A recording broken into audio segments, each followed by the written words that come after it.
And welcome back to Who Would Win. Today's Who Would Win comes to us from Nuclearized Whole Quest question.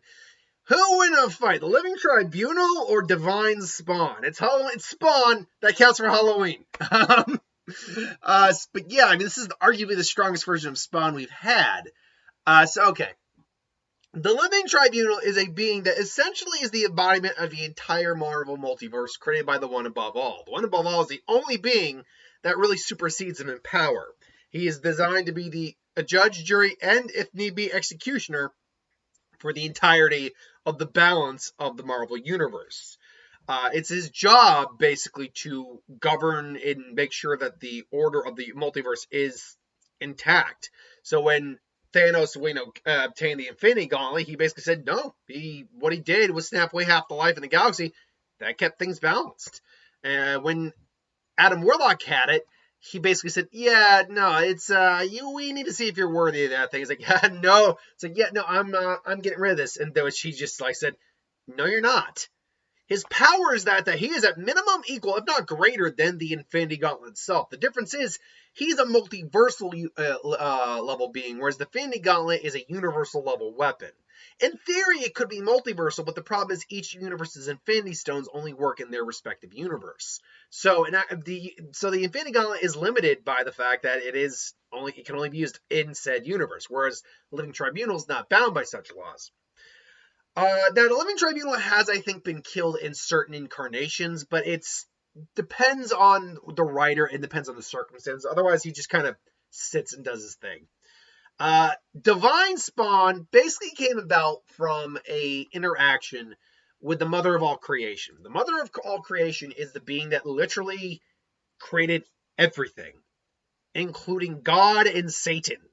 Okay, technically Satan existed because of God and all that, but still, the God and Satan are below the Mother of All Creation. This is, in essence, the true de facto God, if you will, in the Spawn lore. After a conversation, the Mother of All Creation bestowed upon Spawn divine abilities, hence Divine Spawn.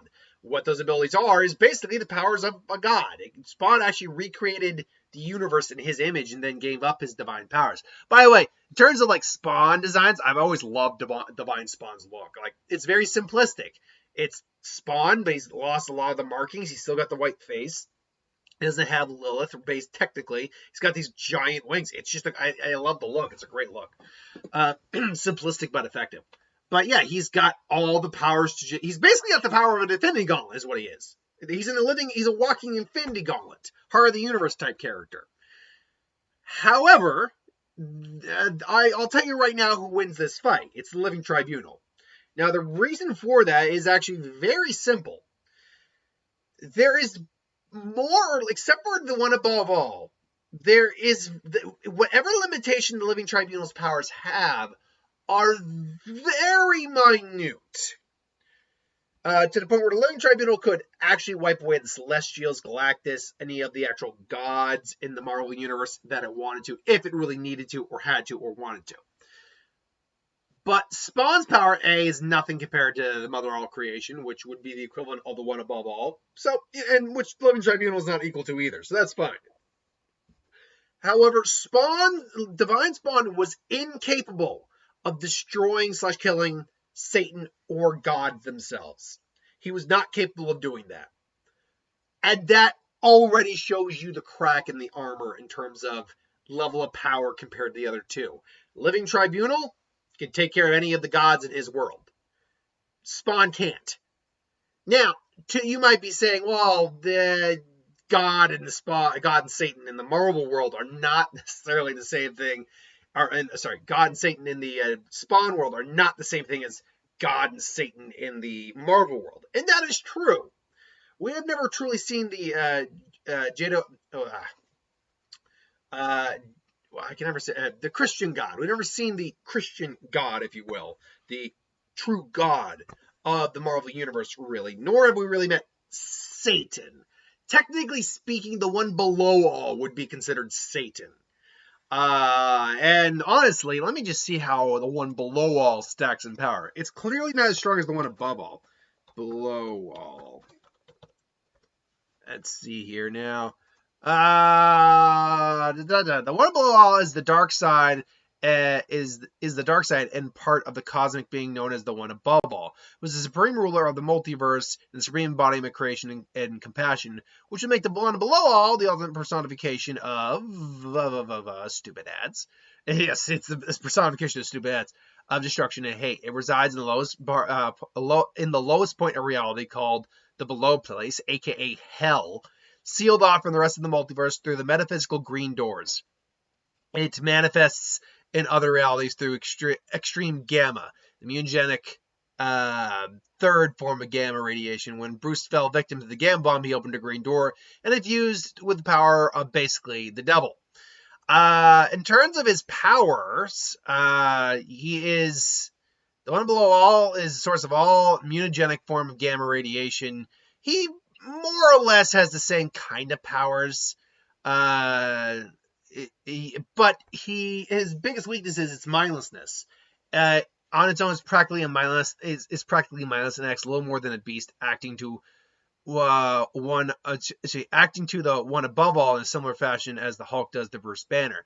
It has enough knowledge and intelligence to communicate and perceive the universe and beings within it, but according to Bruce Banner, it doesn't have a true mind. Only dark and terrible impulses to not only interact with, but to understand and plan. It needs a host with a mind to help it direct itself. It is also the dark alter ego of the one above all. Its nature is to be destructive. It is capable of creating things, only altering them or destroying them. Its primary purpose is also to destroy each multiverse and wipe these slates clean so that it may rebuild existence in its light altered ego, the one above all, which means it's kept locked away until the one below all is ready to bring the end to each multiverse.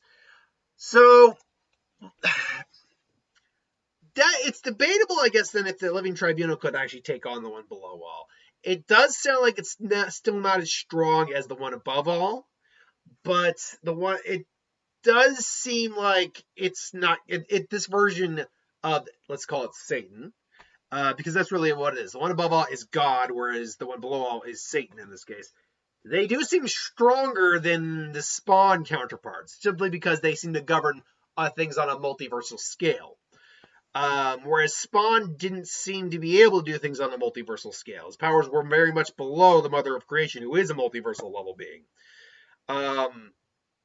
Still, again, it's tit for tat on that. My money, though, would still be on the Living Tribunal, because you still are dealing with individuals like Eternity, Infinity, who are cosmic level beings who would be equivalent to something, godlike beings that would be the equivalent to something like God in Spawn's universe or Satan. And yet he ranks well above them. So I would say this would be like, they would clash for a bit and for a while, and the Living Tribunal would even probably complement Spawn's power, but ultimately you'd be like, yeah, but no. Like, goodbye, out of my universe, please.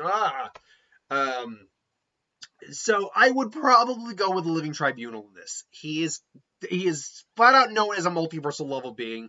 He is, by all accounts, the only being second in strength only to the one above all, which lends credence more to the theory that he could beat the one below all. If he is second only to the one above all, it would make sense that the one below all is weaker than him. But that's just using the logic that he's second to the first guy. So that might be a misinterpretation, but that's just my interpretation for this. Ultimately, I would take the Living Tribunal over Divine Spawn. Not to say I don't think Divine Spawn's awesome. Divine Spawn is awesome. That is just my opinion, though. Let me know in the comments below if you feel different, and if you do, that's cool. Let me know in the comments below what you think. Until then, thanks for watching. I hope you enjoyed. Like, comment, share, subscribe, and I'll see you next time.